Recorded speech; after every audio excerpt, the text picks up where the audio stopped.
பாரத பிரதமர் நரேந்திர மோடிஜி அவங்கள பார்த்தீங்கன்னா ரொம்ப சாதாரண ஒரு நல்ல உள்ளம் படைத்த பெரிய ஒரு மனிதர்.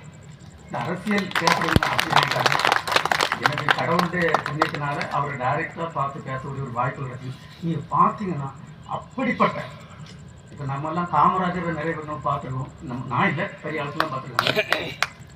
அவரை மாதிரி அந்த விட ஒரு சாதாரண ஒரு ஆளாட்டு இந்த நாட்டை வல்லரசு நாடாக மாற்ற வேண்டும் என்ற ஒரே நோக்கத்தோடு, மக்களுக்கு பயன்படுகின்ற திட்டங்களை நிறைவேற்ற வேண்டும் என்ற ஒரே நோக்கத்தோடு இருக்கின்ற ஒரு மாமனிதர். அவர்கிட்ட பேசுனதுக்கு அவர் பேசிட்டு வந்த உடனே எனக்கு எனர்ஜி வந்து ஒரு 10 பங்கு போயிடுச்சு.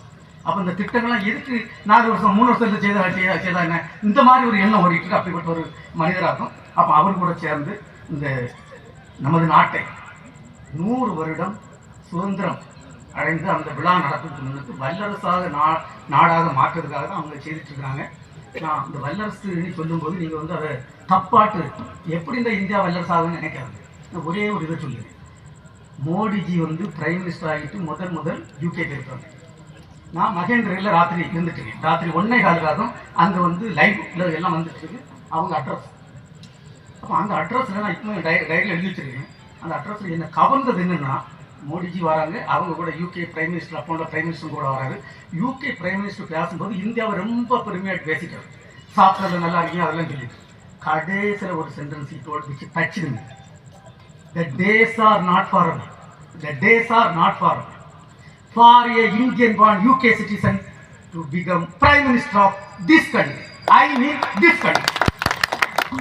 God, 7 லட்சம் பேர் அங்கே கேட்டிருக்காங்க. அந்த ஆள் எப்படி பேசிட்டு இறங்கி போனார்னு எனக்கு தெரியாது.